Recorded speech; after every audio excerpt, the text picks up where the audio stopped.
आप देख रहे हैं तेजस भारत, ईरान की सत्ता का सबसे बड़ा चेहरा और अमेरिका की नीतियों का सबसे मुखर आलोचक अयातुल्ला अली खामेनी।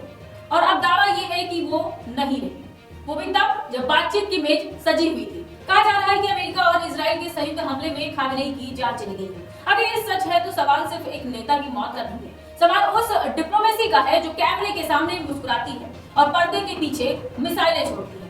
3 दौर की बातचीत, बयानबाजी में नरमी, उम्मीदों का पुल और फिर अचानक हमला। क्या ये महज संयोग है या फिर बातचीत सिर्फ वक्त खरीदने की रणनीति थी? क्या शांति की मेज पर रखे दस्तावेज दरअसल युद्ध की पटकथा थे? ईरान के supreme leader Ayatollah Ali Khamenei की मौत की खबर ने पूरी दुनिया की राजनीति में भूचाल ला दिया है।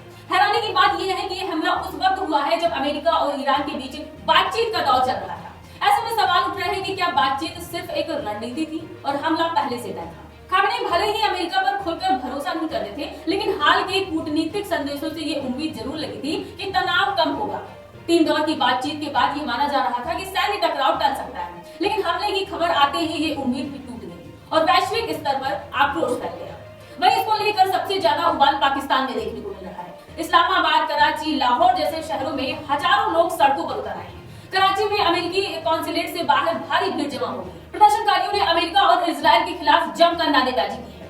अमेरिका मुर्दाबाद और ईरान जिंदाबाद जैसे नारे पूरे इलाके में गूंजने लगे। हालात इतने बिगड़ गए कि पुलिस को आंसू गैस और लाठीचार्ज का सहारा लेना पड़ा। इस गर्दू में सरकारी इमारतें और अंतर्राष्ट्रीय संस्थानों को निशाना बनाया जाने लगा।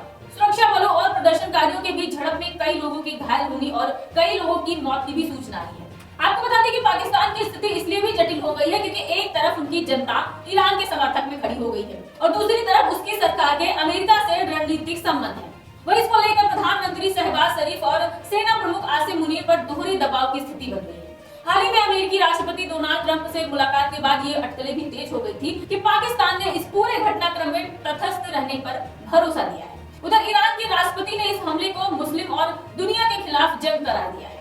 अपने संदेश में उन्होंने कहा है कि खामेनी की हत्या का बदला लिया जाएगा और जिम्मेदार लोगों को सजा दी जाएगी। ईरान ने साफ संकेत दिए हैं कि जो भी देश अमेरिका का साथ देगा उसे परिणाम भुगतना पड़ेगा। मतलब इस पूरे घटनाक्रम ने मिडिल ईस्ट के समीकरण बदल दिए हैं। सऊदी अरब और पाकिस्तान के बीच हालिया रक्षा समझौते को लेकर भी सवाल उठ रहे हैं। यदि सऊदी अरब ईरान के खिलाफ खुलकर मोर्चा लेता है तो पाकिस्तान की स्थिति और कठिन हो सकती है। एक तरफ धार्मिक भावनाएं, दूसरी तरफ कूटनीतिक मजबूरियां और इसी दोराहे पर पाकिस्तान खड़ा है।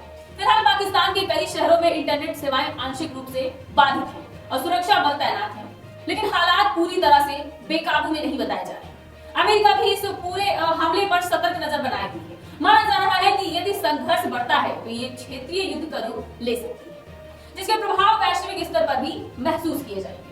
मतलब कुल मिलाकर खामेनी की मौत की खबर ने सिर्फ ईरान ही नहीं बल्कि पूरे दक्षिण एशिया और मध्य पूर्व को अस्थिर कर दिया है। आने वाले दिनों में पाकिस्तान का रुख बेहद अहम होगा। क्या यह जनता के दबाव में ईरान के साथ खड़ा होगा या फिर अपनी रणनीतिक जरूरतों को प्राथमिकता देगा? ये सवाल अब वैश्विक राजनीति के केंद्र में है। फिलहाल दुनिया की नजरें तेहरान, वाशिंगटन और इस्लामाबाद पर टिकी हुई है। आने वाला समय तय करेगा कि टकराव सीमित रहेगा या फिर एक बड़े संघर्ष में बदल जाएगा। आपकी इस रिपोर्ट पर क्या राय है, हमें कमेंट बॉक्स में जरूर बताइए।